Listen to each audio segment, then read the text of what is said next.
I'm delighted to be here, and I want to get right to work on this. We'll dispense with the beginning stories here. They got a lot I want to do with you today. I got to tell you, I spoke to an old friend of mine about a week ago, someone I'd worked with very early in my career, and he said, asked me what I was up to, and mentioned I was coming to Salt Lake City. And he said, what are you going to do there? And I said, I'm doing an Assistive Tech conference. And he almost choked on his coffee because I was not a believer, folks. I fought this movement real hard. And I'll tell you why. And I apologize for that because I certainly was wrong. But my big thing, the thing that's kind of controlled my career for the last 30 years is why are we doing this? Whenever a school wants to do something or invest in a program, I say, why are we doing this? Are we doing this for the kids or are we doing it for the adults? Whose needs are being met here? And I fought the battle. I remember that one of the worst days of my life was when they realized that they had invented the mimeograph machine, and all of a sudden special needs kids were just getting hundreds of worksheets and stuck in a corner. Then the next big movement that hurt us was teacher aides. I love teacher aides, I love teacher assistants, we couldn't live without them. But what schools were doing is taking the most complex kids and giving them to the least experienced people, and I fought that movement. And then along came technology. And I'm just saying, whose needs are being met here? Whose needs are being met? Is this really something that's going to benefit kids? And I was really kind of a curmudgeon about it, I hate to say. And I found an essay that I wrote years and years ago that there was 3 parts of the learning process with special needs kids. The teaching process, where you teach the material. The reinforcement process, where you reinforce the material. And the review process, where you just practice the material. And I said in this essay, the only place technology has a place is in the 3rd step, the review part. Technology can't teach, technology can't reinforce, technology can only review. And boy, was I wrong. I've seen Anna up here. I mean, what you folks have done have actually changed her life. I've seen technology enrich the life of so many kids. But what bothered me was people were looking, see, special ed is a really complicated thing. And people were always looking for simple solutions. And I go to a school system 15 years ago and I say, how are you doing in special ed in this school? And they say, we're doing great. We bought each kid a laptop. That's not answering the question. I'm still in more high touch than I am high tech, but the reality is the changes that have been made as a result of the AT movement have made tremendous impact in the lives of kids. And now I find myself going around championing what you folks do every day, the use of technical approaches. I need to tell you, I'm kind of wandering into the woods now. My career is sort of coming to a close, and I find myself going around the country in near panic, trying to tell my brothers and sisters in education that we need to make changes. We are so reluctant to make the changes we need to make, and you folks are in the forefront of this, because you're supporting the biggest change in education right now, which is assistive technology. But we are so reluctant to make changes in the way we approach kids. We are teaching 21st century kids in 20th century buildings using a 19th century curriculum. Do you know what the Carnegie system is? The Carnegie system is a system that I will bet anything is being used at your high school. 40 minutes of math, 40 minutes of social studies, 40 minutes of history, 40 minutes of whatever, 40 minutes of computer. Nearly 95% of high schools still use the Carnegie approach. Do you know when the Carnegie approach was designed? 1848. In 1848, Andrew Carnegie, who, by the way, if you want to read a biography, read his. He's a fascinating guy. And he was a wonderful man, and the richest man in the world at that time. And he noticed that he took a real interest in American education. And one of the things he realized, by the way, was that most teachers, like 95% of teachers in America at the time, were women. And in most states, particularly the Midwest and South, it was expected that if you were a teacher, you weren't married. You would be, so 95% of the teachers were unmarried women who were really paid a fairly paltry sum, the very low wages, and most of them lived in housing that was provided by the local town. So when it came time for them to retire in their 70s and 80s, they had no money. They had no place to live because they were retired, they could no longer live there. They had no savings, they had no spouse, other income, and most of them went from teaching for 40 years to living in a poorhouse. and dying in a poorhouse. That was really the life of the teacher in 1848. He realized this, and he took out an amount of money, which would now be about $500 billion, and he created a trust fund for retired teachers. And he built housing all over the United States for retired teachers, so after a long career in education, that person could go live and see her golden years in comfort and safety. But he also worried about American education, and he paid a guy from Switzerland, a PhD from Switzerland, to come over and talk about American education. This guy's theory was that kids learn better in 40-minute blocks. So they started doing that in the high school. It became known as the Carnegie system, and it was invented in 1848, and it's still used in the great majority of high schools across this country. I visited a high school in Baltimore the other day where they had their high school Monday is science day. Kids take science classes all day Monday. Tuesday is math day. All the kids take math all day Tuesday, and it's working beautifully. We got to start thinking outside the box, but we're so reluctant to change. Those of us who've been around as long as I have, remember in 1976, under the Jimmy Carter administration, we made a commitment to metric education. Remember that? Going to teach kids metric. 45 years later, we have 2-liter Pepsi. That's all we've got. This is as far as we've got. We are so reluctant to make changes in education, and we need to make changes. We need to make big changes. Not little changes, but big changes. And assistive technology is one of those changes. You're really in the forefront of this. And let me tell you why I think teachers are so reluctant to change. It can be illustrated by an experiment that was done at the Primate Center at the University of California, Los Angeles. And here's what they did. They took 4 monkeys, and they put 4 monkeys in a cage and had them live together until they formed a community and got to know each other. Okay? Then they brought in a step ladder and put a bunch of bananas at the top of the step ladder that were very easily accessible to the monkeys. But whenever a monkey went to get the bananas, the other monkeys would get sprayed with cold water. So whenever a monkey moved toward the bananas, the other 3 would get sprayed with cold water. So after a while, the monkeys just ignored the bananas. Then they got rid of one of the old monkeys. And they brought in a new monkey. Now the new monkey doesn't know the rules. So he goes toward the ladder, and all the monkeys attack him, so he stops going toward the ladder. Then they get rid of a second old monkey, bring in a new monkey. The new monkey doesn't know the rules. So he goes toward the ladder, and all the monkeys attack him, including the new monkey, who's got no idea why. And it's never been sprayed with cold water. They get rid of the third old monkey, they bring in a new monkey. The new monkey goes toward the ladder, and all the monkeys attack him, including these 2, who have no idea why they're attacking him, and have never been sprayed with cold water. By the end of the experiment, folks, they get rid of the last old monkey. That's the last monkey that had ever been sprayed with cold water. They bring in a new monkey. The new monkey goes toward the ladder, and all these 3 monkeys attack him, even though they have no idea why, and they've never been sprayed with cold water. But why did they do it, folks? Why did they do it? Because that's the way we've always done it around here. There's so many things we do in schools because that's the way we've always done it. We can't do that anymore. We can't afford to do that anymore. We can't afford to be teaching 21st century kids in 20th century schools with an 18th century curriculum, 19th century curriculum. We just can't. We've got to make changes. And every once in a while, this comes in real clear focus to me. I ran residential schools for 35 years, literally putting the kids to bed at night, waking them up in the morning. And I don't do that anymore. I do this, and I really miss being with kids. Every once in a while, I'll say to my wife, give me a kid. I got to talk to a kid. I need a kid. I got my kid fixed by a kid named Max. Max is a 3rd grade kid, great little kid. We love him, free spirit, wonderful little guy.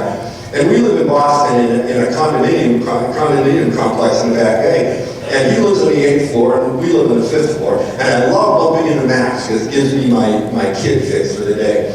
And last June, I got to press the button for the elevator. The elevator dropped down, the door opens up, and on the elevator was Max. He's going to school. I said, oh, great. Spend some time with Max. I'll walk him to school.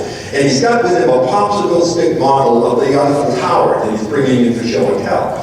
So I step onto the elevator and I say, Max, the Eiffel Tower, that's beautiful. It looks just like what a great job you did. I've seen the Eiffel Tower. That's just what it looks like. I said, well, thanks, Rick, but I'm really nervous. I said, why's that? He said, well, every Tuesday and Thursday for the last year, my third grade has been having a live satellite real-time television hookup with the third grade from Paris. And on Tuesdays, they take their cameras and they take us on a tour of Paris and teach us about Paris. And on Thursdays, we take our cameras and we do a live satellite hookup with the kids and we teach them about Boston.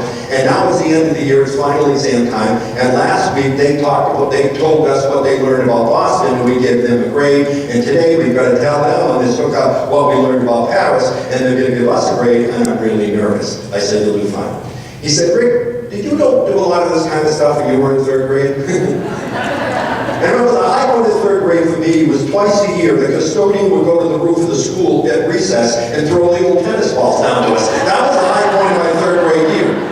Not a lot of transcontinental connections going on. And I think we've lost sight of what a different world these kids live in. These kids live in a very, very different world than we do. And here's what Here's what troubles me. The world that kids live in today is very different from the world we grew up in. And the world they're going to live in as adults is going to be very different from the world today. But we're still using many of the same strategies that we used with us a generation ago. We're 3 generations behind. We're 3 generations behind. To put this in some kind of perspective, if I could, in order to do this quick little exercise we're going to do, you need to think of a person, a kid you know, who graduated from high school in June. Someone who graduated this past June. Okay? This is from a place called Beloit College. And Beloit College is a very entrepreneurial young president. He's a great young guy and very entrepreneurial. And he realized several years ago that the professors, there's such a difference between the generations today, that the professors had a difficult time relating to the incoming freshmen. Even the youngest professors, even his 45-year-old professors, had a really difficult time relating to the incoming 20-year-old freshmen. Forget that 55-year-old professors with their hair growing out of their ears, they had no idea how to relate to these kids. And so he puts together what he calls the Beloit list, and I've added a lot to it. He put together what's called the Beloit list, which basically teaches his staff every year, this is what the incoming freshmen are like. This is what they'll do. Do you know there's some research, by the way, you ought to look into it. It's being done at Harvard and Johns Hopkins University. There's some research that indicates that this generation of kids even learns differently than we did. They're calling it the Nintendo brain.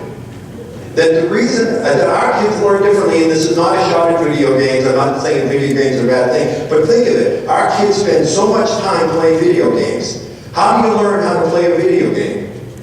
You buy the game, you throw the instructions away, and you mess with it till you get it right. I want to move his arm. No, okay, that moves his arm. I want to move his leg. Oh, no, okay, that moves his leg. And you basically learn by making mistakes. And many of our kids have developed a learning style that they learn by correcting their own mistakes. They learn by making mistakes. We're a generation of teachers who say, no, mistakes are bad. Mistakes are bad. So you say to a kid, I gave you 10 problems to do, you got 6 wrong, I want you to redo the others. He says, why? I know how to do it now. I learned by the mistakes I made. I mean, there's even that kind of fundamental difference in kids. But think of that kid, that boy or girl you're thinking of graduated in June, and let me tell you some things about that kid. His entire life there's been an internet. His entire life there's been an eBay. I say to teachers, stop calling it technology. They don't view it as technology. It's like our parents calling television technology. It's just always been there. That kid you're thinking of, the internet has been around his entire life. That kid you're thinking of, when I think of my growing up, I think of a lot of very significant union disputes. Teachers went out on strike in New York, police went on strike in Philadelphia, farm workers went on strike in California. That kid you're thinking of, the only major union disputes he's seen have been in professional sports. National Hockey League went on strike, National Football League Union, that's not part of it. The kid has never seen a television with a dial on it. They asked 1,500 incoming freshmen to identify LBJ. Overwhelming majority, kids said LeBron James. Now, it doesn't mean they're not well-read, they're the best read generation we've ever had, but to our generation, LBJ, you think of Lyndon Johnson, that generation, you think of LeBron James. They asked 1,500 incoming freshmen to identify Arnold Palmer. 85% of the kids said that the drink was half lemonade and half iced tea. No idea there was a guy who played a little golf a while ago named Arnold Palmer. That kid you're thinking of never lived when Russia was a communist nation. The revolution was over 20 years ago. They never knew what the Soviet Union was. That kid's entire life, never been charter schools. That kid has never been to a Woolworths. That's kind of sad. Major League Baseball has always been 3 divisions and a wild card ever since he was born. I still haven't accepted it. It's been over 20 years. Ruth Bader Ginsburg has always been in the Supreme Court his entire life. Michael Landon, Princess Di, and JFK Jr. have always been dead. I mean, really, think about it. You asked me when Michael Landon died, I would have said 6 months ago. He died over 20 years ago. They had never lived in a world where Princess Di was alive. State abbreviations have always been 2 letters. He never learned cursive writing. He never lived in a world where there was a Czechoslovakia. Czechoslovakia changed over 20 years ago. Every Peanuts cartoon he's ever read has been a rerun. They started rerunning Peanuts 20 years ago. Everyone he's read has ever been has been a rerun. The United States has always been at war. His entire life, the United States has been involved in a war. He's never licked a postage stamp. And my favorite one is Ferris Bueller could be his dad. The point being that this is a group of kids, a generation of kids, looks at the world differently than we do, and yet we keep doing the same things over and over and over and over, even though perhaps they're not working. So let's take a look at, we are in a different time, educating for a different time. The bottom line is, as I said, kids today are living in a world that's very different than the world we lived in, and the world they're going to grow up in is going to be is different from ours, and the world they're going to live in is different from ours. And yet we keep doing the same things. We keep doing the same things. I'll tell you what I mean. I do a lot of panel work, sitting on panels, mainly about 21st century education. And you get invited to sit on a panel in 21st century education for the St. Louis Chamber of Commerce. And they bring in 3 speakers representing the business community in America and 3 speakers representing education in America. And we just yell at each other for about an hour, have a nice lunch, and then fly home. I mean, the money's good, but it is not fun. And because we just don't agree. You know, the educators get up and say, you're not getting enough money to support education. The business people get up and say, you're not preparing the American children for the 21st century workplace. And we never get anywhere. But I went to one a little while ago that knocked me on my tail. It was from Philadelphia. I was in Philadelphia, Pennsylvania, and I sat in one of those panels, and this guy named Rick Stevens said something that was so profound, I haven't been able to get over it. And I'm sharing it with my colleagues all over the country. He stood up and he said, American schools are not preparing children for the 21st century. And I said, oh great, here we go, another frontal assault. But listen to what he said. He said, you folks are using closed book format to get kids ready for an open book world. He said, these kids are in the information age. He said, when a young employee comes into my office and I ask him a question, I don't care if he knows the answer as long as he knows where to find it. He said, the 21st century educator, it is no longer your job to teach kids stuff. It's your job to teach kids how to learn stuff. And for those of us in special education, we've been doing this for decades. What an opportunity for us in special ed that we've been teaching kids how to learn for decades. And regular education has finally realized the job of the 21st century educator is not to teach kids stuff, but to teach them how to learn stuff. And let me tell you what I mean. We have a niece. She's 9 years old. She's in the 4th grade. She struggles mightily with learning. She's got a number of learning issues. This little girl went to bed crying last year, the month of November. This little girl went to bed in tears every night the month of November because she could not memorize the states and their capitals. And that was the 4th grade teacher's unit for that November, as I'm sure it has been for the last 30 Novembers. My teaching mentor used to say there's 2 ways you can get 20 years teaching experience. One is to get 20 years experience, the other is to get 20 years experience 20 times. And basically what this teacher did every November come hell or high water, her kids were going to learn the states and their capitals. And our niece has a tremendous memory load problem. She can't possibly handle that much information, and her mom and dad put her to bed in tears every night the month of September. Now folks, I would submit to you that you know, I know, that teacher knows, indeed that little girl knows, that she's going to live in a world that if she ever wants to know the capital of North Dakota, she can hit a couple of keystrokes on her telephone and find that out. Now, since you and I both know that, does it make any sense to you? Does it make a lick of sense sense to me. That an 8-year-old girl from Sandwich, Massachusetts should go to bed in tears every night for a month because she can't remember the capital of Indiana. Those days are gone. Those days are gone. Now, I'm a huge believer in cultural literacy. There's a body of knowledge you need to have to be literate. You need to know what the Sphinx is. You need to know who Winston Churchill was. You need to know who Shakespeare was. There's a body of knowledge you need to be literate. But that being said, for a 9-year-old girl from Sandwich, Massachusetts to go to bed in tears every night for a month because she can't remember the capital of Utah, no, those days are gone. I think the biggest damnation of American education, and I'm one of you guys, I mean, I love educators, I love education, but I'm frightened. I think one of the greatest damnations of what we're doing in schools comes from that stupid show on Fox. And you're thinking, which stupid show on Fox? The stupid show on Fox, Are You Smarter Than a Fifth Grader? Where they bring in a bank president who can't answer questions in a 5th grade curriculum. What does that teach us, boys and girls? Maybe the stuff we're teaching in 5th grade is crap, because you can be a bank president and not know it. That's what we should take from that. Maybe what we're teaching in our curriculum just isn't applicable to adult life. Maybe they don't have to know all the main exports of Ethiopia. Maybe that's not necessary. We need to make changes. We need to make them fast. There's a lot of reasons we have to understand that we are basically using a closed book format to get kids ready for an open book world. We shouldn't be teaching them just stuff. And one of the reasons you shouldn't be teaching this stuff is, frankly, the stuff keeps changing. Look at all the time you and I spent learning the names of the planets. Then they threw Pluto. It's not a planet anymore. I'll tell you what I mean. Go to your school library and take a look at the World Book Encyclopedia. The World Book Encyclopedia, if you line up all of those volumes together, it is 17,400 pages long. 17,400 pages in the dictionary, in the encyclopedia. Now follow me on this, if you will. They're thinking of not publishing the encyclopedia anymore, but they redo the World Book every 4 years. Every 4 years they come up with a new edition. Literally the day it's published, the day it's printed, the new edition is printed and they begin to distribute it. An army of editors come in and go over every single page to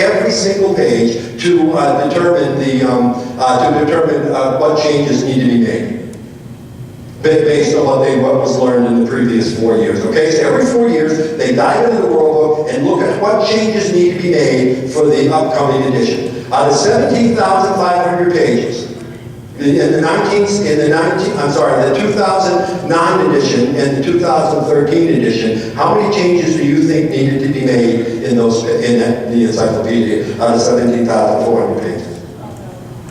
Oops. 17,300 pages. There are 100 pages that are the same. 100 pages is the same. Now, I'm not just talking about cutting-edge new scientific stuff we learned. We learned stuff about King Tut we didn't know before. We learned stuff about the American Civil War we didn't know before. We learned stuff about the pyramids we didn't know before. So the reality is the information is always changing. So the idea of just teaching kids a static body of information just doesn't make any sense. Because it's not, so we need to teach them how to learn the new information. I'll give you a great example. The brontosaurus. The brontosaurus, favorite animal, the prehistoric animal of generations of American kids. The brontosaurus. Got a new World Book? Look it up. Never existed. There never was a brontosaurus. You see, in 1879, a British paleontologist found a bunch of dinosaur bones. And he called it an apatosaurus. A little while later, another paleontologist found a bunch of dinosaur bones, which was actually an apatosaurus, but he didn't recognize it as such. He thought it was something new, so he called it a brontosaurus. So from then on, we called it a brontosaurus. There never was a brontosaurus, it's always the apatosaurus. And in about 2010, paleontologists agreed that there never was a brontosaurus, it was always an apatosaurus. So they go into the World Book, change every reference from brontosaurus to apatosaurus. And now you look up brontosaurus, it says in the parentheses, see apatosaurus. And you turn to the apatosaurus, expecting to see our friend the brontosaurus. But you don't. Because in 2014, paleontologists came to the agreement that the brontosaurus/apatosaurus, which they always thought was an animal that lived and died within a mile, spent its entire life in the radius of a mile. Now they realize, indeed, it was a migratory beast. The average brontosaurus, apatosaurus, traveled 300 or 400 miles in its lifetime. There was no way it had a big fat tail. No way. Couldn't have dragged that tail through the jungle. The tail bones they found must belong to another dinosaur that was found near the original Apatosaurus. So they go into the World Book, change every context from Brontosaurus to Apatosaurus, and go to the artist and have the artist swing the tail up in the air. The information is constantly changing. And we need to recognize that it is not our job to teach kids stuff. Here's what our job is. Here's the job of the 21st century teacher. Our job is to do three things. Unlearn. Teach them that there was no such thing as Brontosaurus. Get them to accept the fact that Pluto was not a planet. Unlearn the old information. Learn the new information. And have the skills it takes to relearn the new information when that comes along. Alvin Toffler, the foremost expert in the future, says that the world will belong to the community that can do this. Teaching kids to unlearn, learn, and relearn. And you know, we talk about Chinese education, Japanese education being so far ahead. They've been talking about this for 15 years. They've been on this bandwagon for 15 years. Unlearn, learn, and relearn. The only example I can come up with for our generation for unlearning, learning, and relearning is the cell phone. The cell phone. Think about it. Great example of unlearning, learning, and relearning. For the first 50 years of my life, this is what a telephone was. It was black. It hung on the wall. It was attached to the wall with a cord. It would ring, and someone would say, "I'll get it." That was a telephone for 50 years. Then about 15 years ago, I got my first cell phone. I had to unlearn everything I know about the telephone. 50 years of intimate knowledge and experience with the telephone was suddenly rendered totally useless overnight. I'm embarrassed to say this, but the first week I had my new cell phone, I was speaking in Alabama, and I'm driving down the highway, I had my cell phone in my briefcase, and it started to ring. And I picked it up and said, "Hello," and it was our son. And I thought, how did he know where I was? And I'm like 5 minutes into the conversation thinking, he must have gone on my website and seen that I was going to be in Alabama. I had to unlearn everything I knew about the telephone, had to learn how to use a cell phone, and every time we had a new cell phone, like I did last month, I have to relearn how to use a new cell phone. Unlearning, learning, and learning. That's our challenge. That's our challenge. And when I started writing the book, I wanted, first of all, the book is called The Motivation Breakthrough. That's the name of the workshop. I hate the name of the book. Hate the name of the book. Hate it.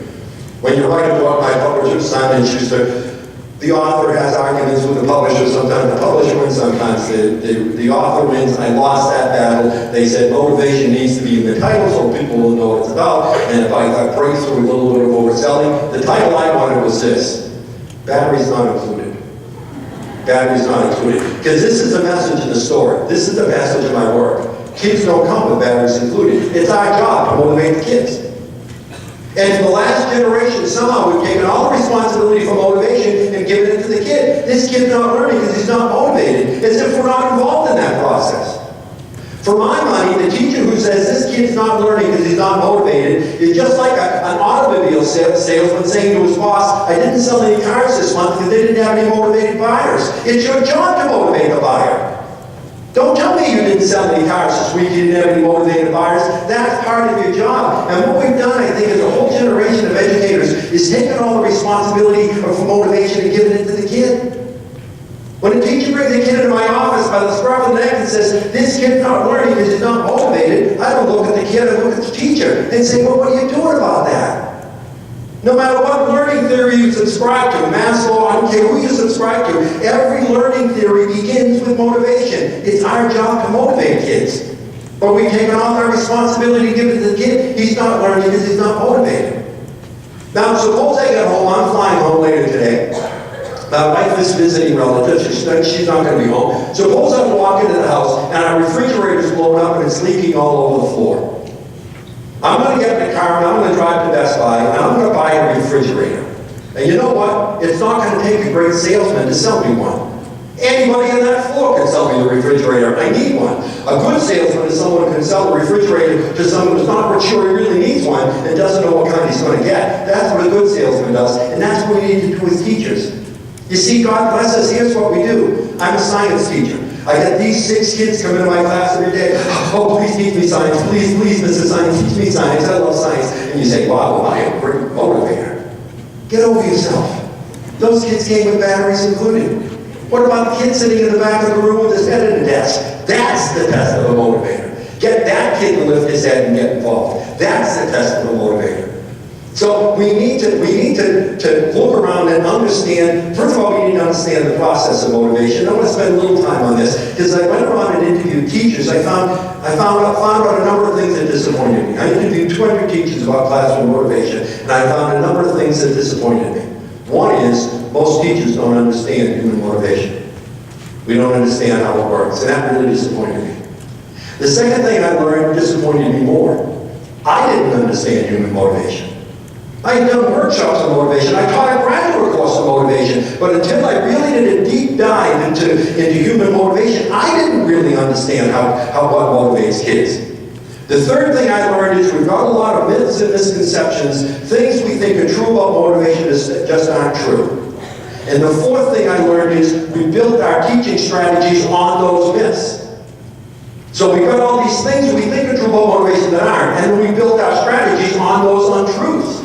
So we're going to spend a little while talking, first of all, about myths and misconceptions about motivation, things you thought were true about motivation that simply aren't true. Myth number 1, Danny, nothing motivates that kid. Folks, promise me you won't say that. Promise me you won't say that. Because if you say that to somebody who understands motivation, you're showing a very sad lack of knowledge about human motivation. Because one of the most important things to understand about human motivation is this. Every human behavior is motivated. Every human behavior is motivated. Except the blood running through your veins and your heart beating, those involuntary responses, every human behavior is motivated. If somebody gets up and walks out of my lecture right now, I can't say, well, she wasn't motivated. She was motivated to walk out. That was her motivation. You know, the kid sitting in the back of the room with his head in the desk, don't tell me he's not motivated. He's motivated to sit there with his head in the desk. I told Johnny to come in after school. I gave him some extra help with math. He didn't come. He's not motivated. No, he was motivated to skip your extra help session. Now your job is to find out why. Every human behavior is motivated. How dare we judge the motivation of other people? How dare we? It's really, if you think about it, for you to judge, for you to sit there right now and say, gee, Rick's not trying very hard today, that's a very unfair assumption to make. How dare you assume what my motivation is, and yet we do it with kids all the time. And you know, one of the blessings and burdens of my life, and it truly is a blessing and a burden, is that people come up to me and tell me stories. And I'll tell you folks, there's a world of hurt out there. I've spoken in every state in the United States at least 5 times, and there is a world of hurt out there. Let me tell you this.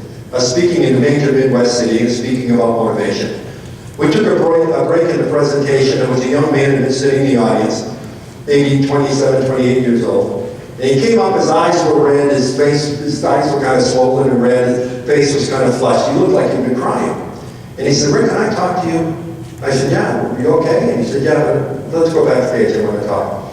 So we went backstage and we sat down and he said, those stories you told about kids who were truly motivated, but the adults in their life didn't realize they were, he said, man, did those stories take me back. He said, let me tell you. He said, my father left my life when I was in the 4th grade. I got up one morning, went downstairs for breakfast, he had packed up during the night and left. He said, that was 17 years ago now. I don't know where he is, I don't know how he is, I don't know if he's alive or dead. I don't know if he's alive or dead.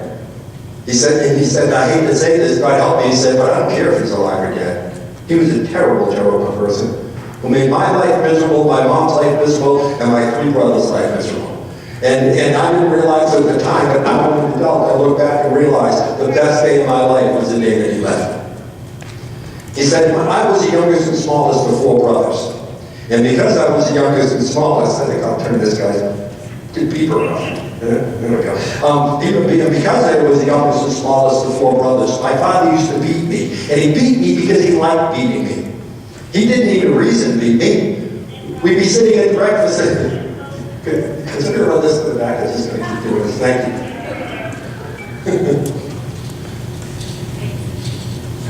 Sure. And he said, he beat me because he liked beating me. He said, he didn't need to beat. We'd be sitting at the dinner table, he'd reach around the table and slap me in the face. He said, but generally when he beat me, he'd been drinking. And he beat me in the kitchen or in the living room, and I could get away from him and run outside and wait until he fell asleep. He said, well, when I did something wrong or made a mistake, I used to pick up what my brothers and I called the bathroom thumping. This was what a bathroom thumping was. My father would take me, drag me into the bathroom, close the door behind us, lock it, and then beat me till he got tired of beating me. He said, in the bathroom thumping, you couldn't get away. You jumped in the shower, he was there. You ran behind the toilet, he was there. You jumped in the linen closet, he was there. That's the bathroom thumping. That's what you did. That's what you got when you did something wrong or made a mistake. He said, and in the first grade, I couldn't read. I just couldn't break the code. And I was so embarrassed that I couldn't read.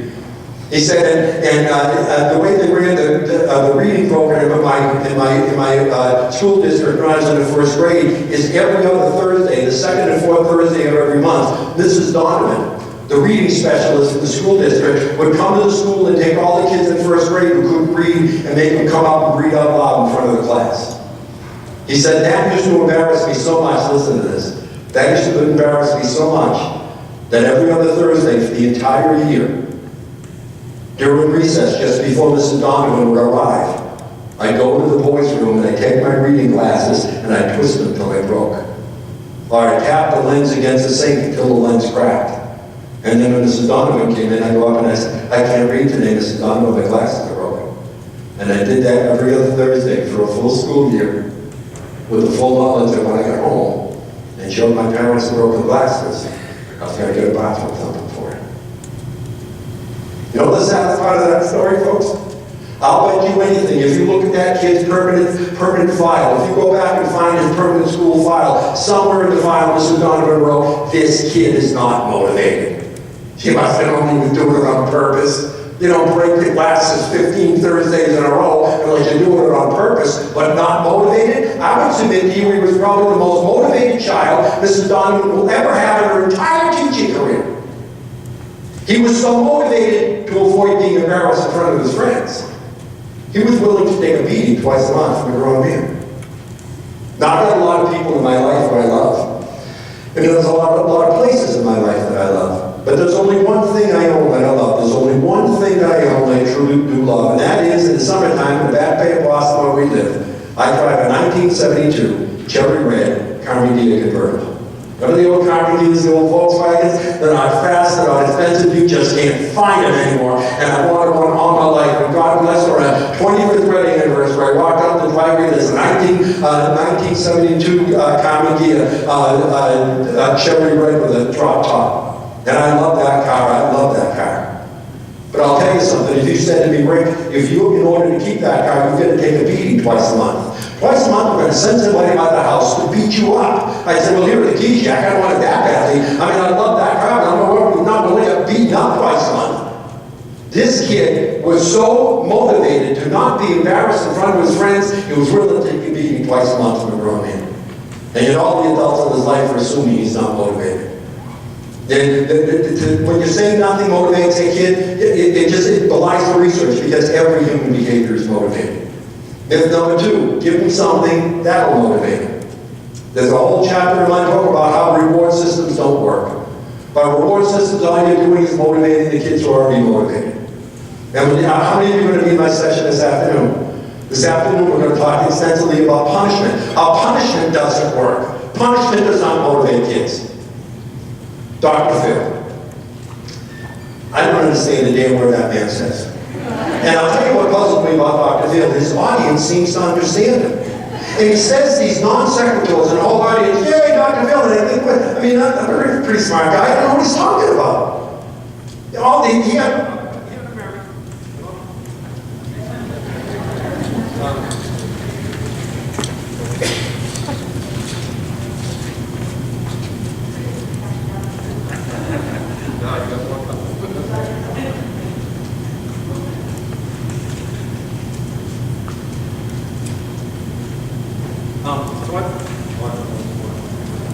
There we go. Okay.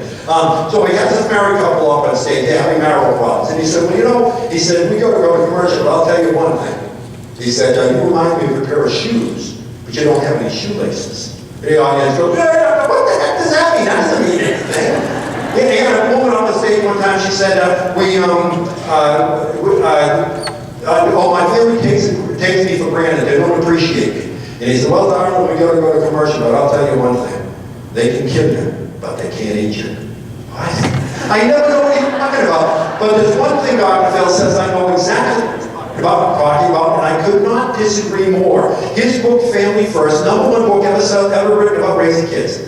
#1 New York Times bestseller for 30 weeks. #1 book ever written about raising kids. The entire premise of that book is this: when the kid does things that displease you, find the thing he most wants, needs, and loves, and take it away from him. That's the solution to every problem. He'll have a dysfunctional family up on stage. Your daughter not getting your chores done around the house. What's your favorite thing? Your cell phone? Take it away from him. Your son not doing his homework. What's his favorite thing? His skateboard? Take it away from him. I actually heard him say one time to a dad, take him out in the driveway and make the kid watch while you drive over his skateboard with your car. Find the one thing the kid most wants, needs, and loves, and take it away from him when it doesn't please you. Folks, that's just lousy human relations. It doesn't work with adults. Why would it work with kids? I'll tell you what I mean. 50% of American marriages now end in divorce. 50%. Sad, sad statistic. That number's going down, by the way. But it's only because people don't get married anymore, so that don't show up the statistics. But 50% of American marriages end in divorce. 80% of that 50% end in divorce over what two issues? What two issues break up most marriages? Money and sex. Children are third, kids are third. Money and sex. Here's what happens. The spouse who controls the money or the sex, the spouse who's control of the distribution of that commodity, dangles it over the head of the other one. And says, I control whether or not we have relations, and I control whether or not you get money. And when you're good, when I'm happy with you, you're going to get some. When you're not, you're not going to get any. There's a, well, no, you're not being good.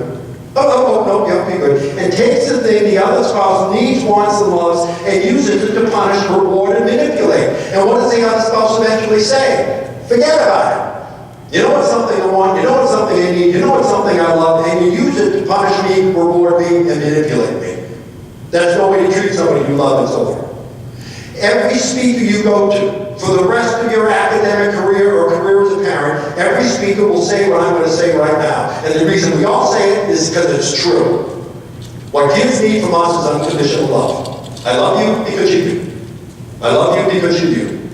Unconditional love, that's what all kids need. Is there anything more conditional than that? I know this is something you want, and I'm only going to give it to you when you make me happy. Is there anything more conditional than that? So the first myth, Danny, nothing about give them something that will motivate them. No, punishment doesn't motivate kids. Reward systems don't motivate most kids. Myth number 3, he won't try, he's so lazy.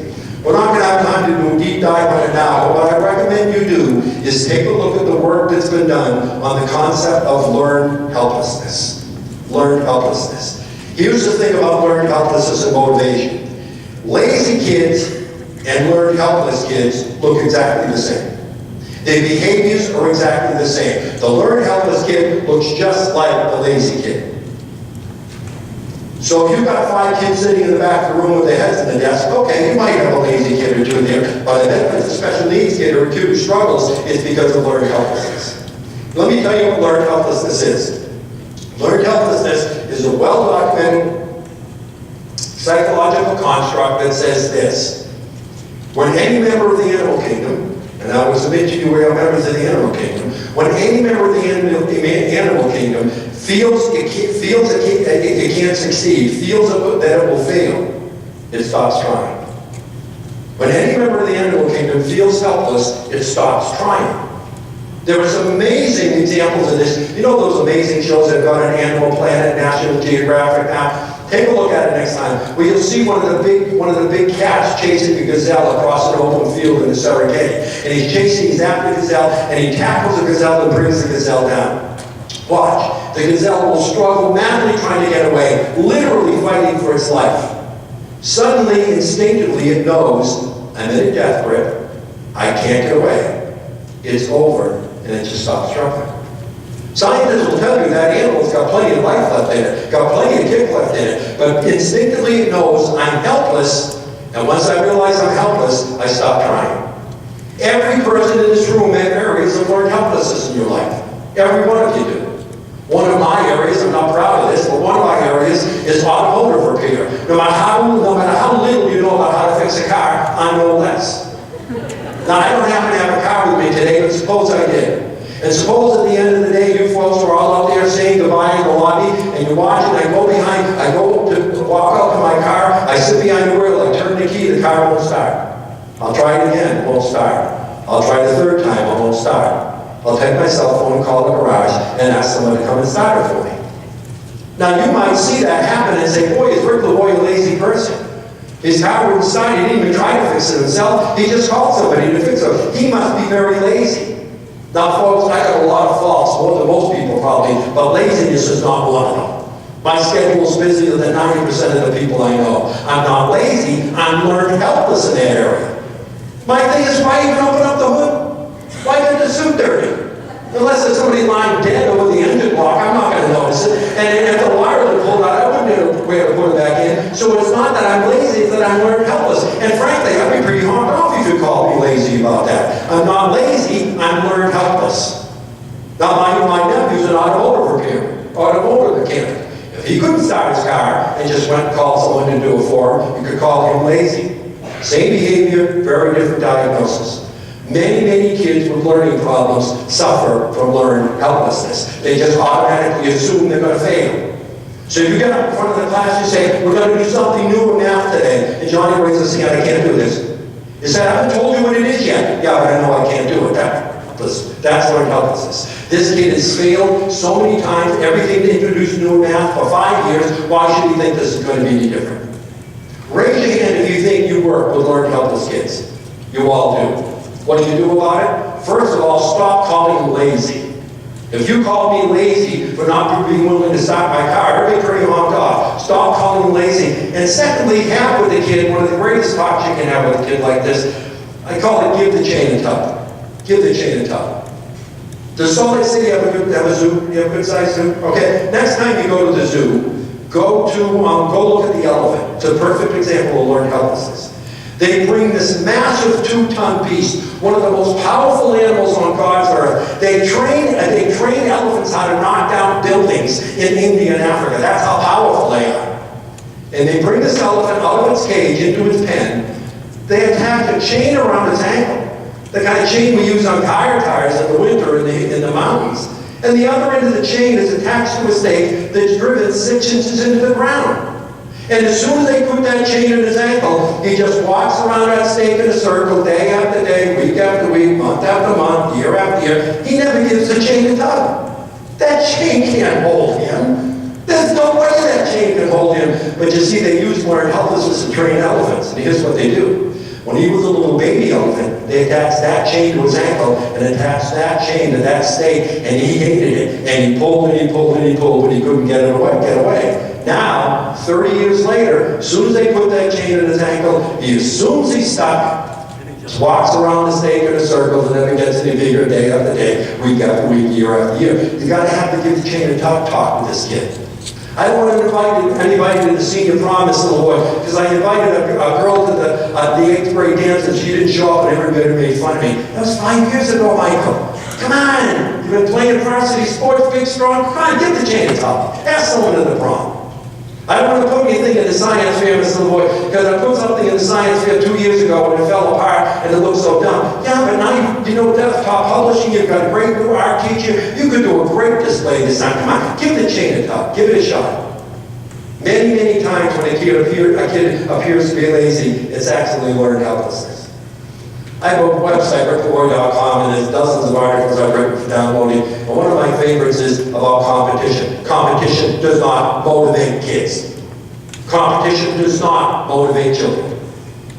We've been researching, for 60 years now, they've been researching competition and motivation. The entire American school system is based on this premise. Kids will do the best work when they compete against others.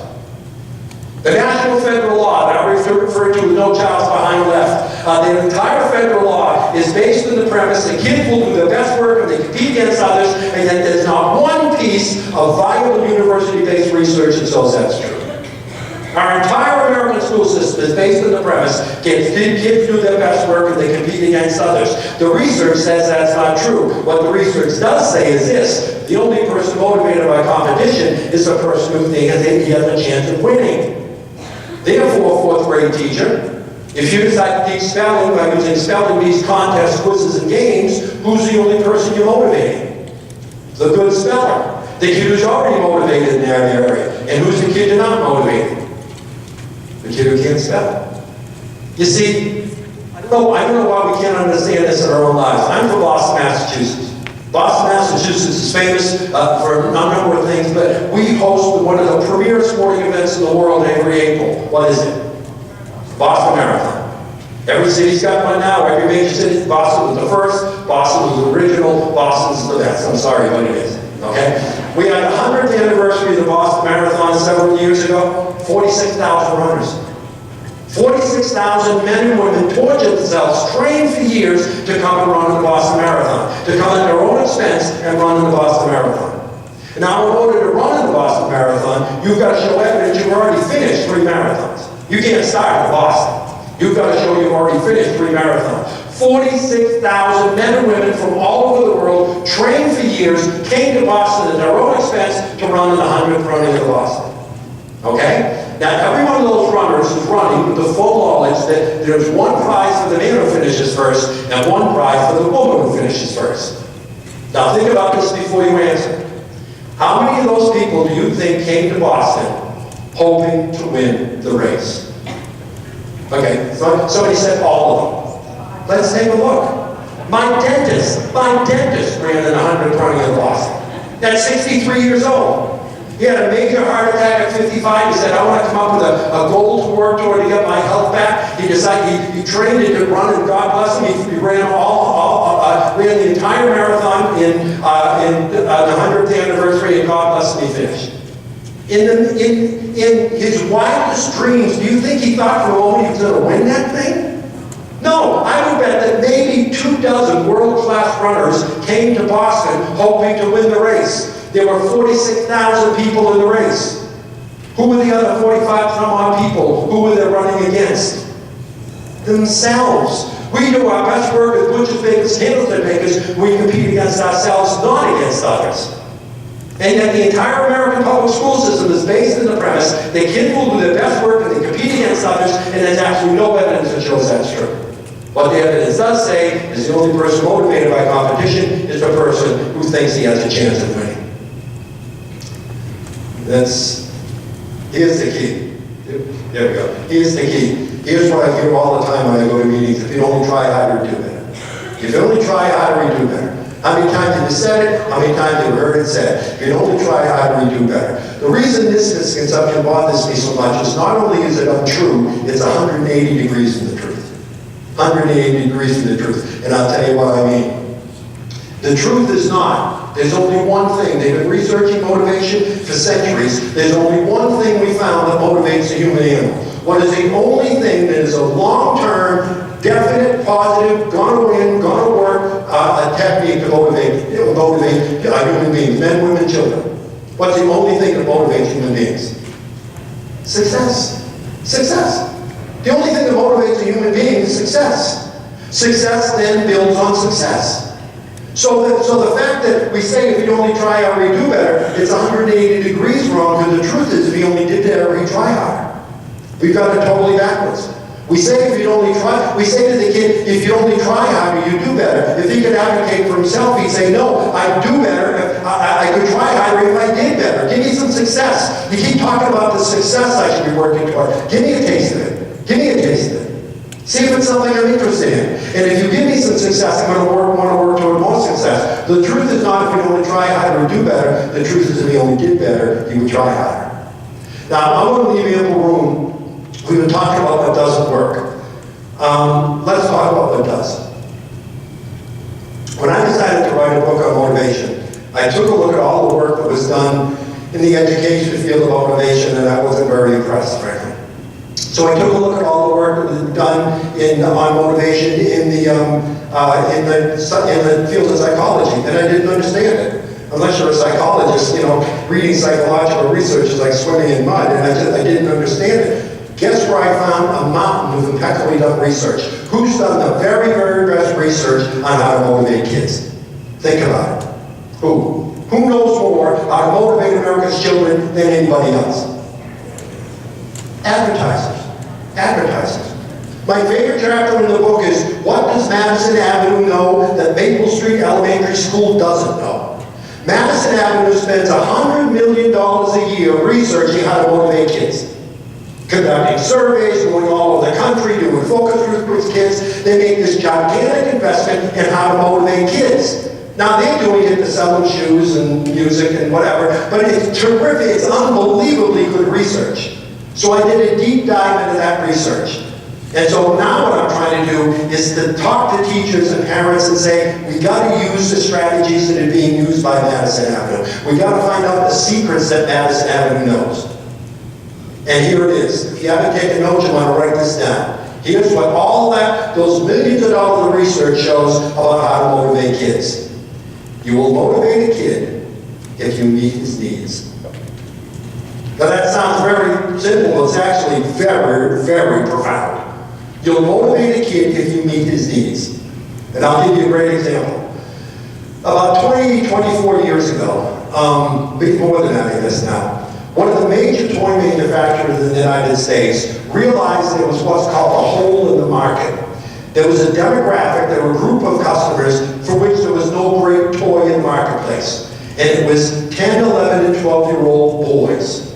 There are a lot of toys out there for older boys and younger boys, a lot of toys out there for girls of all ages, but for whatever reason, there was no toy that captured the imagination of 10, 11, and 12-year-old boys. So the toy manufacturer gave $1 million to a university, and they said, go out and research, interview 2,000 10, 11, 12-year-old boys, and tell us what turns them on. What excites these kids, what motivates boys at that age? And we're going to build a toy around your research. We're going to know what we're going to build here. We're to build a toy around your research. So they went out and interviewed 2,000 kids, and they found out this about 10, 11, and 12-year-old boys. Boys at that age love bright colors. They love things that are brightly decorated and very ornate. They love funny words. They love tongue twisters and kind of funny words. They love trading things. They love collecting things. And they love knowing information that other people don't have. So they went to them and said, here's what 10, 11, 12-year-old boys like. They like bright colors, funny words, trading things, collecting things, and they like knowing things other people don't know. They gave that research to the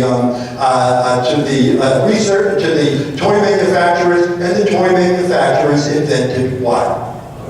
Pokemon cards, and made $1 billion in sales on Pokemon cards. Because they met their needs. If you remember, those guys were very brightly decorated, very ornate, funny words. Our kids were collecting Pokemon. It was like they were talking a foreign language. Indeed, they were. Trading was a big part of Pokemon. Collecting was a big part of Pokemon. Knowing things other people don't know. Our Dan was collecting Pokemon. He was about 11 years old. He knew everything about Pokemon. You want? Now, his parents, 7 degrees between us, no idea what Pokemon was about. His know-it-all 15-year-old brother, no idea what Pokemon was about. You want to know about Pokemon? Dan was your man. And he loved knowing that knowledge. He loved having that knowledge. He loved having that knowledge. And the last thing they learned about kids that age is they love having some control over their lives.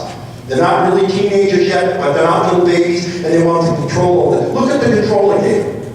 He had this whole world that nobody else knew anything about. I remember one day he said, Dad, Mike's going to come over, we're going to trade Pokemon cards. I'm going to give him 25 Yakamoni cards for one of his Quasi-Boko cards. Now, normally I say, no, that's not a good deal. 20, no. But I know, 25, well, I go for it. He'll do it, I don't know. So, look at the power game. So basically, they determined what the kids' needs were, and they needed $1 billion. They're really onto something here. So let's take a look at what the needs of kids are. And point is, if you meet these needs, the kid's going to be motivated, okay? Let's take a quick look at the primary needs. Primary needs. The primary needs, bottom line is, the research since Maslow have told us that if the kids' primary needs are met, they're not going to be motivated. So So before we start talking about all these psychological reasons why a kid's not motivated, could it be a primary need? Hunger. Hunger. I'm going to share something that you probably don't know. Do you know you've got some kids in your class who don't get up with mom and dad at 7 in the morning and have bacon and eggs before they come to school? Do you know that?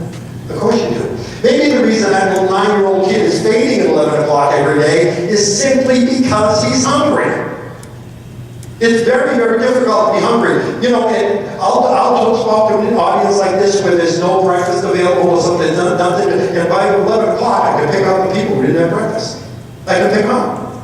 You start to yawn, you start to stretch, it's difficult to stay focused. You need food to fuel your body. I got a great solution to that. Give the kids something to eat. Buy a box of Ritz crackers and keep them in your desk, and that little 9-year-old begins to fade at 11 o'clock, give him a stack of crackers to eat these and get back to work. Either that or fight with them from 11 to 12 all day, if you'll call. Thirst. Thirst. If the kid is thirsty, it's difficult to be motivated. Why do we make such a big deal out of this? Like, can I have a drink of water? Absolutely not. I remember going when I first took over the school, I used to run and walk in, and the teenager would come up, can I go get a drink of water? Absolutely not, under no conditions. In the meantime, the teacher's sucking on a big gulp the size of a conga drum, you know. So I met with the kids and I said, from now on, you can bring water bottles to class with the understanding to spray somebody, get in trouble, and lose a water bottle. 2 kids in 5 years lost a water bottle. Raise your hand if you get something we need to drink right now. Raise your hand if you brought something to drink. Raise your hand if there was a sign that said no drinks in here, would have brought it in anyway. Yeah, and then I'm going to be in an academic setting, I need something to drink. Maybe they just because the kid is thirsty. And here's another bullet for you. How many of you have kids on Ritalin, Xylar, and psychotropic drugs? Raise your hands. Yeah. You know what one of the side effects is? Dry mouth. It dries the inner line, the mucus line is in your mouth. So that little pain in the neck 10-year-old who wants a drink of water, you know how he wants to leave it, you know why he wants to leave it to get a drink of water, that little scamp? Because he's thirsty. He's not going to jerk you around, he's thirsty. Let him go. Sexuality and intimacy. If Johnny's in love with Susie, or Susie's in love with Johnny, you're a 3rd grade teacher and a little guy in the 5th row is in love with you, ain't nothing going to happen like that's taken care of. It becomes an overpower. You see, the thing is, these primary needs are so strong that if you've got a primary need that's unmet, it's going to overcome your secondary need, which is the need to learn. Air and rest. This makes me crazy. This makes me crazy. Human beings need air and rest around them. Look at the way you're sitting here. Look at the way you're seating here. Okay? You could easily fit everybody here in the first 4 rows. But look at the way it's spread out. Because we need air and rest around us. What if I offered you a job and said, here's your job description. You're going to sit 6 hours a day in a work environment where you can reach out and touch 6 other people at arm's length. You say, I can't work in those conditions. That's what kids are in school every day. You've got the whole classroom to walk around. They're in a very close environment. Sometimes they just need air or rest. And rest doesn't mean sleep, it just means a momentary break from work. That genius 3rd grade teacher we all had, who every once in a while would say, everybody stand up and wiggle. She just knew that little guys can't sit still for that long. And this makes me crazy. You got a little attention deficit disorder 9-year-old. He's sitting in class. He needs recess. He's got to get it out. He's got to get his yayas out. Recess is at 10:30. Then he needs air and he needs rest. And he's so eager for it that at 10:28 he pushes the kid next to him. And what does the teacher do? Takes away recess. Takes away the solution to the problem. I've written kids' IPs, you cannot take recess away from this kid. You can torture his puppy, you can put bamboo shoots under his fingernails, but you cannot take recess away from this kid. You're breaking the federal law to take recess away from this kid. Sometimes it's air and rest, escape from pain. That little boy who broke his glasses every day, every other Thursday. That basically his primary motivation was escape from pain and elimination of waste. Folks, how many of you seen the Fat City video they did 100 years ago? The whole point of that is making people walk in other people's shoes. Let me do this on behalf of the special needs kids you've got in your class. He comes in after recess, can I go use the bathroom? Why didn't you use at recess? Why didn't you go to recess? Why didn't everybody else want to recess? Let me tell you a little secret about the lives of those kids. The kids I care about, the kids that I advocate for, the last place you're going to find them is in the boys' room during recess. Because there's a jungle in there. They're not protected in there. The last place you're going to find the kids I care about is in the boys' room during recess. So a kid asks to use the bathroom, let him go. let them go. Walk for a mile in his shoes. So let's suppose, we're doing a real fast one on this, but let's suppose you're convinced the kids' primary needs are met, that all those needs are being met. Now the fun starts, the secondary needs, the secondary needs. These are the 8 secondary needs of the human being. Everyone in this room, including me, is motivated to a degree by those 8 needs. Everyone in this room is motivated to a degree by those 8 needs.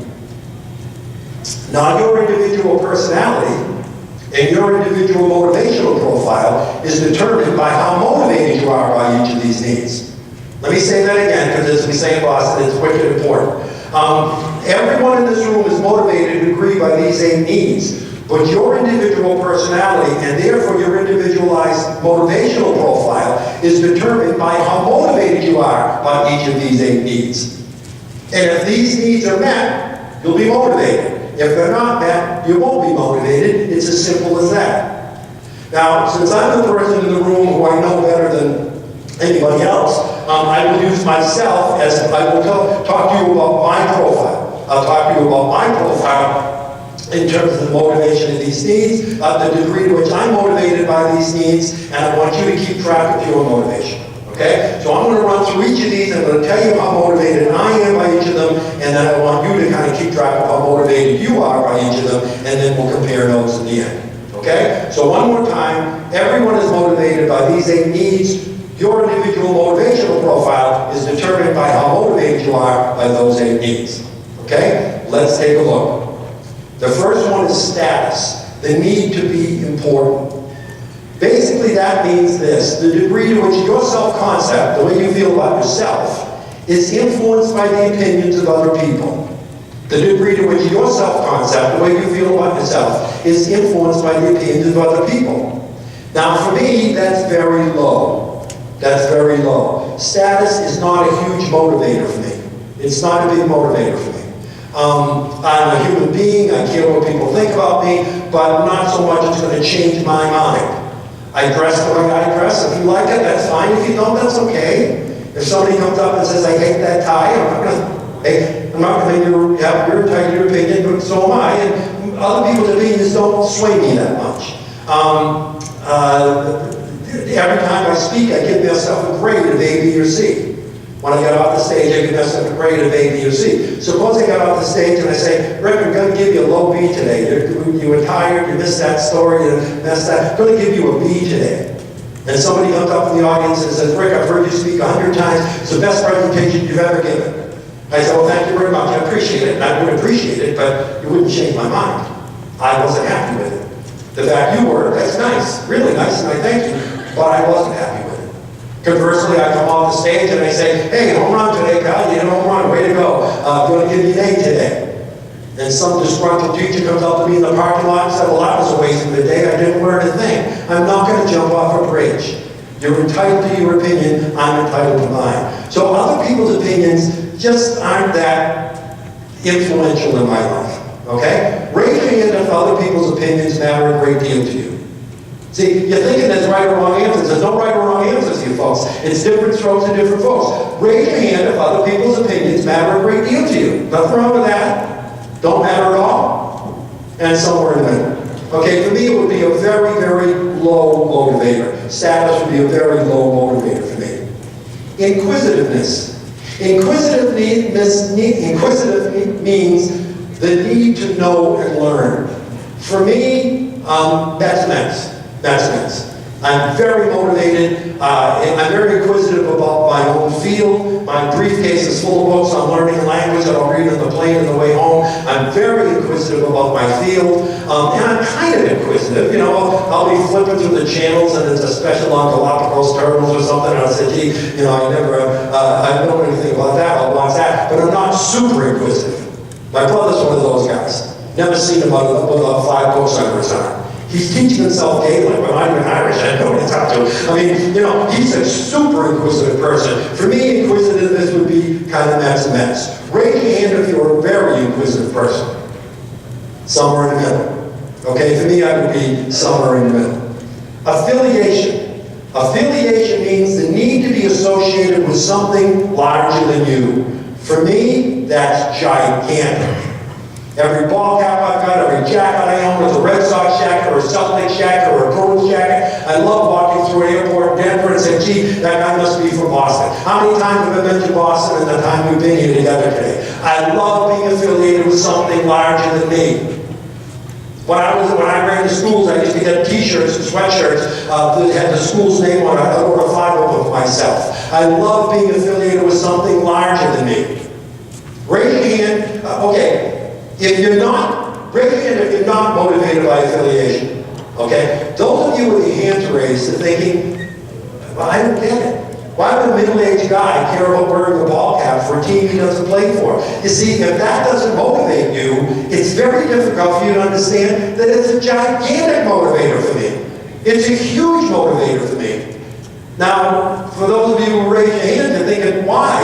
But just believe me, trust me, it is. And one of the things you're going to find as we go through these motivators, the things that motivate you today at 40 years old were the same things that motivated you when you were 10 years old. Motivation is a construct, is a constant construct that runs through the whole lifespan. The things that motivate you as a child will also motivate you as an adult. When I was a kid, you couldn't go and buy a Red Sox t-shirt at any gas station the way you can now up in Boston. I used to cut out the letters from red felt and have my mother sew them on my t-shirt because I wanted people to know I was a Red Sox fan, but the only way I could do it is do it myself. Okay? Raise your hand if affiliation is a big deal to you. Somewhere in the middle. And again, not at all. Okay? For me, it is gigantic. Power. Power means the need for control and influence and authority over others. For me, that's a very, very low motivator. I'm not motivated by power. I ran schools. I was head of school for over 30 years. The one thing I didn't like about my job is the amount of power that I had. I could fire you and hire you and accept your child and reject your child. I hated having that kind of power over people. I mean, power is a means to an end. You get things done with power, but I never take a job just to get more power. Power is not a motivator for me at all.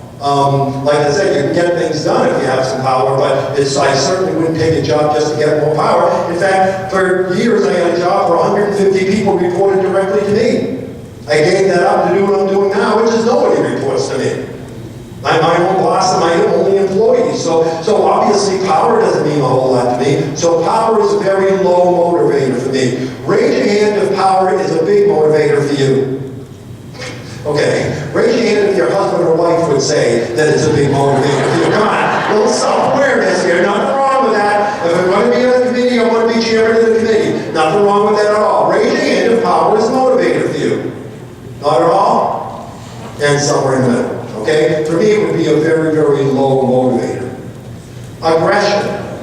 Aggression is the need to be contentious, the need to stand up for yourself. For me, that's very, very low. I'm not an aggressive person. I was raised in a home where there was a lot of conflict, there was a lot of tension. I don't like conflict, I don't like tension. I'll do anything I can to avoid it.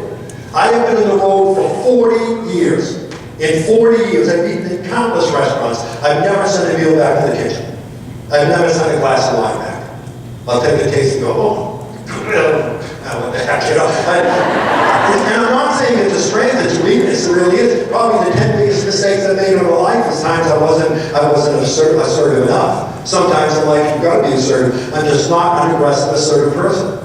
I'll be leaving the store and they gave me the wrong change and I'll think, well, it's closed. And, I just don't like scrapping with folks. And again, I'm not saying it's a strength, it's a weakness actually, but I just am not a very assertive person. Raise your hand if you're a very assertive person. Nothing wrong with that. Somewhere in the middle, and not at all. Autonomy. Autonomy means the need to be independent, the need for recognition and acknowledgement. For me, gigantic.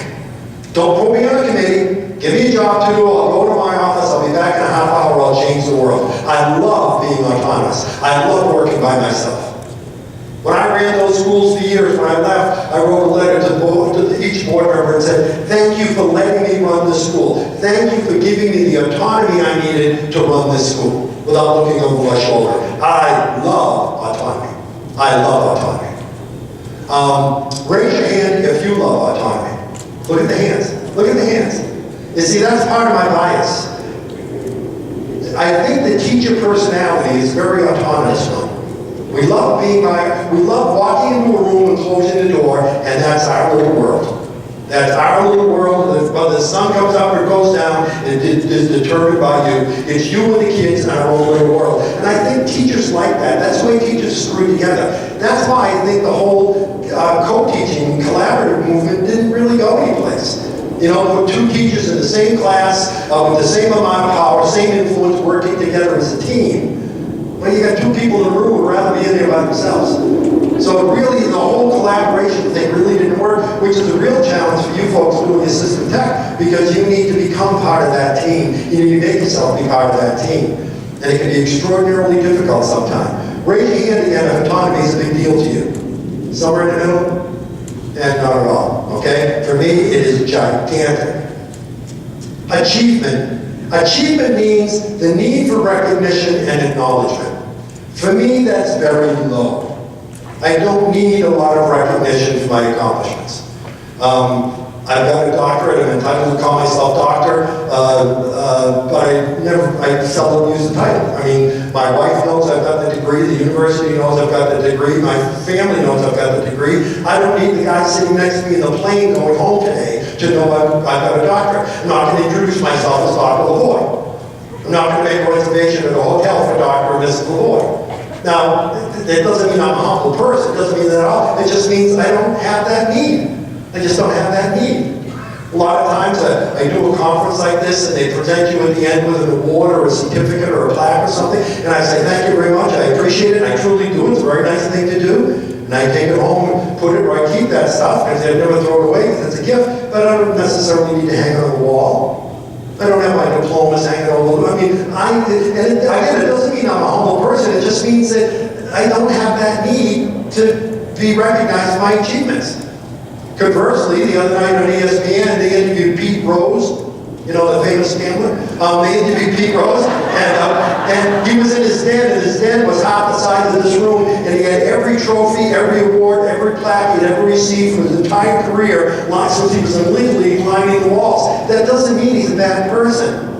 It just means he has a need to see what he's accomplished. I'm always struck by this on Academy Award night on the red carpet. They'll interview somebody and they'll say, you won Best Supporting Actor and Actress in 1995. Where's your Oscar today? Some will say, well, we built a special room in the house and we call it the Oscar room, and you have to get on one knee when you walk in. And others will say, my mother's got it. No, not my mother. I think my sister's got it. They don't even know what the award is. Now, it doesn't mean one person's a jerk and the other person isn't. It just means one person has a greater need to be to be recognized for your accomplishments than the other person does.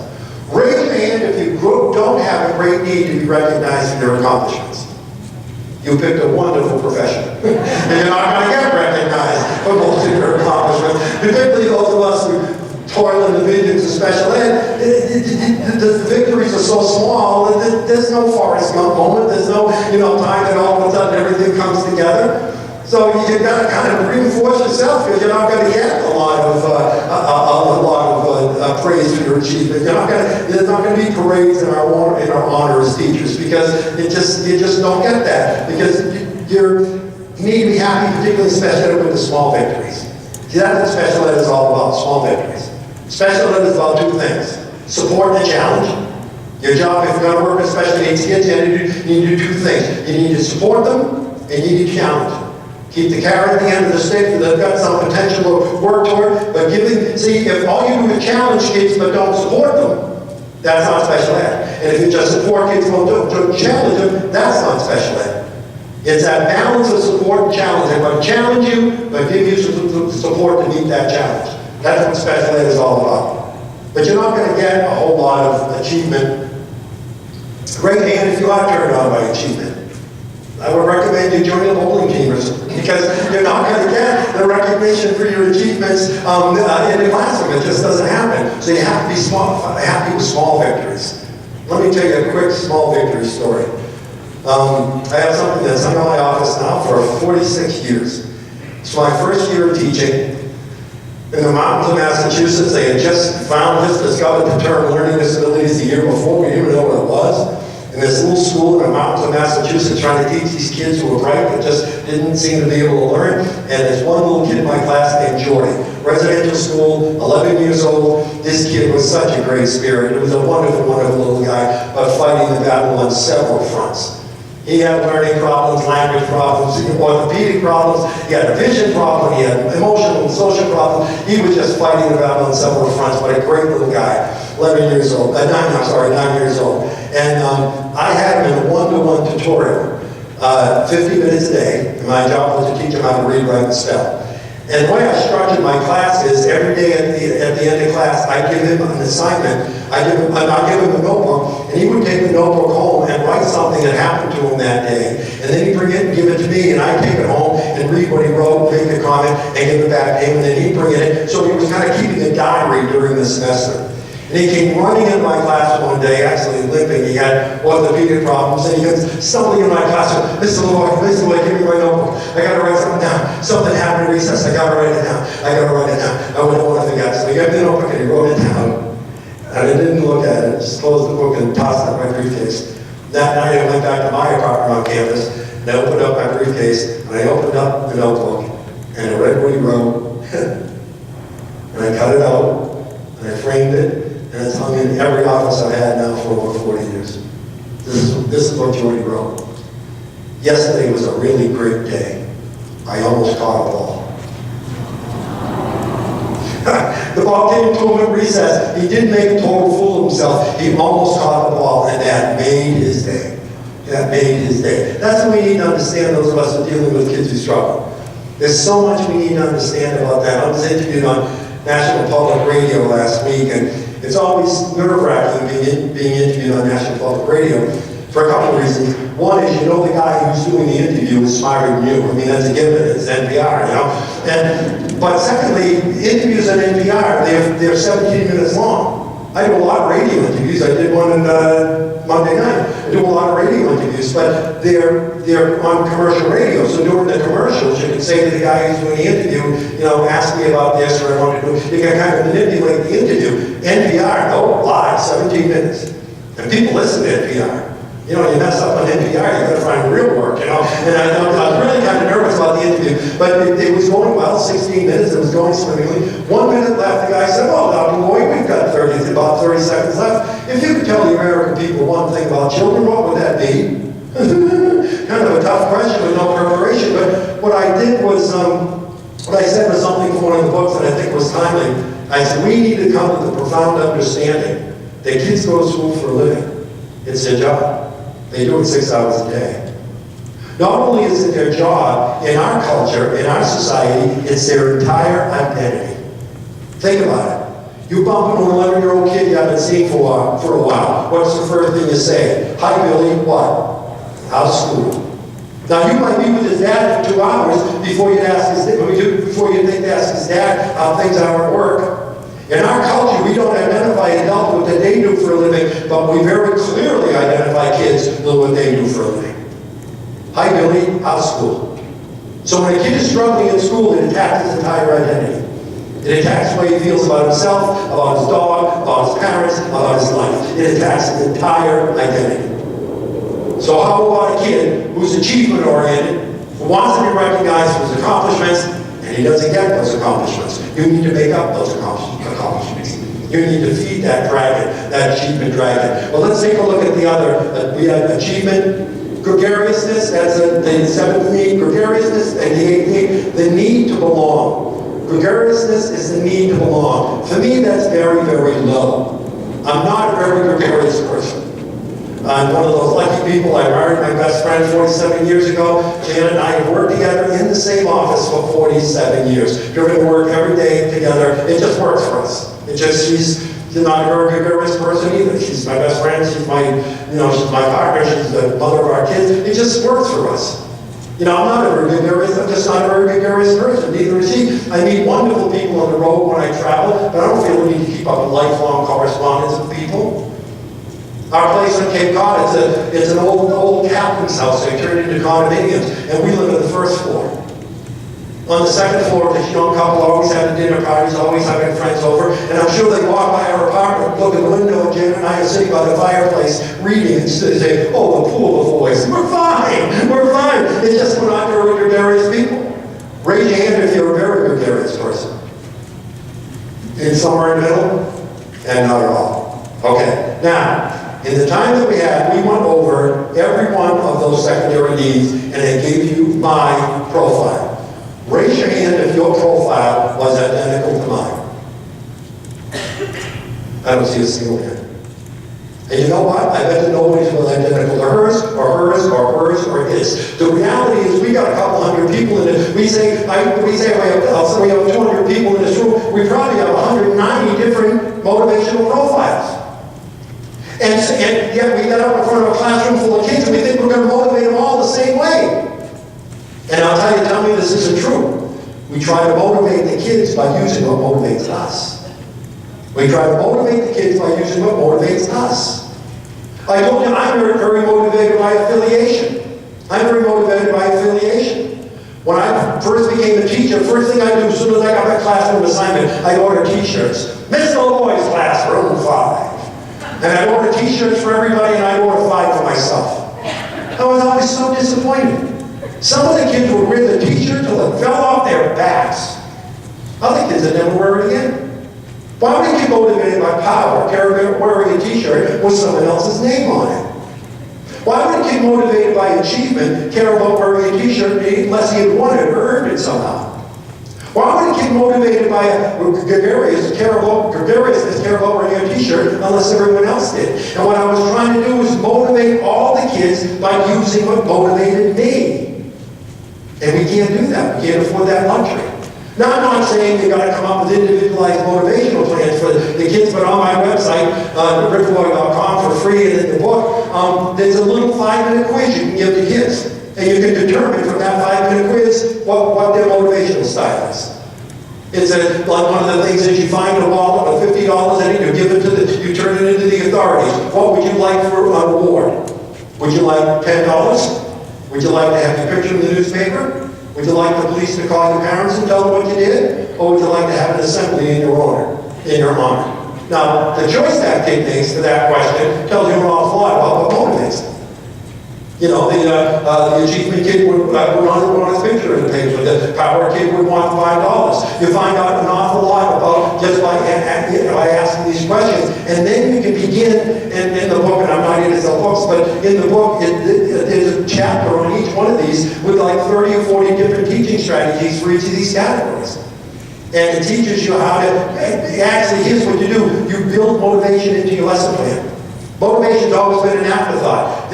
So when you say, well, I'm going to do my math lesson, I think I'll use a status motivator for my math lesson. And my science lesson, I think I'll use an autonomy motivator. And you keep mixing up your motivational strategies, and eventually you reach everybody. It's really made a drastic difference in the way people are using this strategy. And it's made a drastic difference in the way that they work with kids. I want to be right up on the keynote needs to be on time, or the whole day falls apart. But I did want to close with something quickly. Again, I'm going to be here this afternoon, so that we're going to get very specific about the strategies you can use to make a difference in the lives of special needs kids. But if we could, let me take up just a moment of something that we all recognize, and that is the underbelly of technology and the internet. The internet, as you all know, has given kids a whole different social picture than you and I grew up with. When you were a kid, your social life at school started at 8:30 when you walked in the door. For these kids, their social life starts at 6 in the morning. They're texting back and forth and sending things back and forth. They've already lived 2 hours of social life, for better or worse, with their friends and their colleagues before they even enter the door. And when we were kids, we always wondered who liked us and who didn't. Who really likes me and who really doesn't? This generation of kids doesn't need to ask that question, because they know. If he doesn't friend me, if he doesn't look at my Instagrams, it means that he's mad at me. It's a whole different social picture. And I think we need to work toward that. And I'm doing a lot of work with kids and just trying to get them to be reasonable and to understand that the whole social network, the whole social media thing can be either the best or the worst thing that happened to this generation. There's research being done at Johns Hopkins that realizes 1 out of 16 kids, 1 out of 16 kids. In America today.